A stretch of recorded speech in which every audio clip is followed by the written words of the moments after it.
Good evening, YouTube. You guys are now watching another segment of TheCaliEffect, King of Games, and today we're going to be doing a YCS Dallas metagame analysis and breakdown. Now, normally I don't do these videos. Actually, let me correct myself. I don't do these videos as often as I would like to because I'm not 100% sure how you guys feel about these videos. These videos are going to be made every time there's going to be some type of metagame shift where cards or decks are going to be represented that we didn't think, or sometimes when decks are overpowered, or even at the beginning of the format, basically giving you guys a heads up on what's happening, what's going down, and what you can do to prepare yourself for the next event. If you guys really like these type of videos, then give this video a like. That lets me know as a content creator that you guys like these videos and I should be making a lot more. If you guys don't like it, then I mean, I guess don't like it. I don't know what to tell you. More importantly, if you guys love this channel, or if you guys thinking this channel is cool because I'm a cool guy, then you guys should be destroying, legitimately dark holing that subscribe button. But more importantly, you can just write Geki the notification bell because we just too strong over here. Without further ado, I present to you a YCS Dallas metagame analysis. Alright, fellas, there were 112, well, not 112, my apologies. There were 1,112. I mean, imagine a top 32 of 112 players at one of the biggest events at the most hyped time. Like, that would have been completely a killer. Like, what are we, Vanguard? 112 players? At YCS Dallas, and I thought that that was awesome to have so many players up and ready to play and get scraped by spirals. I didn't say all that, but looking at this, we're going to look at the top 32, and we're not really going to look anything deeper than the top 32 because not only is it very hard to find over top 32, which was, I felt that was kind of redundant because it was 1,012 players, 1,112 players. I would at least like a top 64 or at least 108 players because that's 10% of what was being played. But it kind of doesn't matter because of how funneled the #1 deck is in the top 32. The top 32 is depressing for the people that were with me hoping that Spyral wouldn't be this dominant. So 90% of top 32, which is 29 spots, went to Spyral. 6% of the top 32 went to Trickstar, which was 2 decks, and then 1 deck, which is 3%, was invoked. Now, I know a lot of people are let down with this information because you really felt that not only were the underrated decks could make it, but you know, the Spyral wouldn't be this dominant or wouldn't be a tier 0 format. Well, Spyrals are currently tier 0, but there is light at the end of the tunnel. And the reason why I say that is because there's a slimmer of hope. And there's 2 things that I want to talk to you guys about that will probably give you guys more hope going forward. First, Kamani is terrible at set releases, legitimately terrible. Think about how this set release circuit break happened. We got a sneak peek, which is very limited, a release of the cards last week.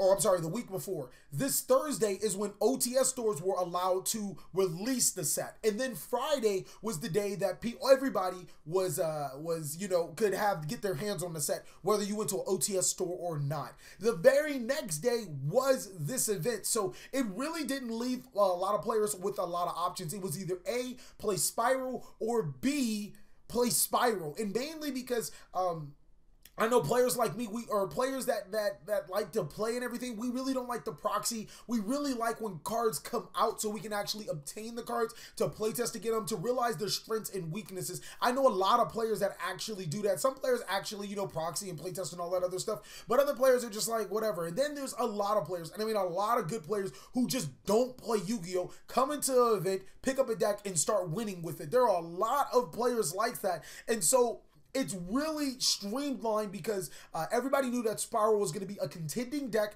Also, I feel that players didn't have enough time to playtest against the Spyral strategy, and they felt that playing the Spyral strategy would have been better than playtesting against it. I mean, think in the back of your head, why would you waste your time or not waste your time, but use more effort on the limited time that you have to play a different deck when you already know that Spirals will be successful at some level event. And also, the hype of Spirals is real right now. It did dominate the OCG meta, and people tend to go off the OCG meta, so there are a lot more Spiral players than anything. I feel like this event, there are a lot more good players that were playing Spiral decks than any other deck, and it's kind of astonishing that Trickstars, which I think are a very strong deck against Spirals, had such of a good showing. And I know 6% doesn't sound good, but it's kind of good when you look at it in hindsight, that Trickstar isn't a deck that was heavily focused in the Circuit Break series. Spiral was, and Spiral was hyped, not Trickstar and not Invoked.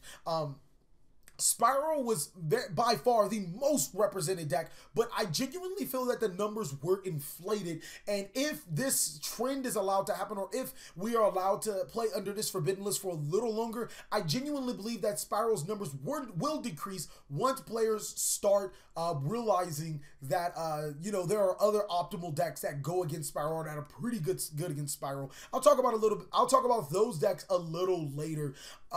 The next thing I want to talk about is the last time we had something similar to this, we got an adjustment list. Now, back in 2016, I believe February of 2016, there was this event that had literally almost the exact same thing. I think it was 30 Performer Power decks and like 2 Monarch decks. It was completely terrible. Performer Power was the dominant deck of the format, and not too soon after, Kamani released an adjustment list, which is basically an emergency forbidden list and, you know, an umbrella term to make it seem all nice and pretty. But basically what happened is that it didn't necessarily destroy the concept, and to be honest with you guys, even after the concept was hit, Pendulum was still a very dominant deck and still did pretty well. So don't expect Spirals to disappear if we do get an adjustment list, and don't expect the list to completely fix the problem, because Spirals will still be here to stay. I think that definitely Spirals are here to be the deck. They won't be dead for any time soon. So if you guys did invest on those ultimate rare machine duplications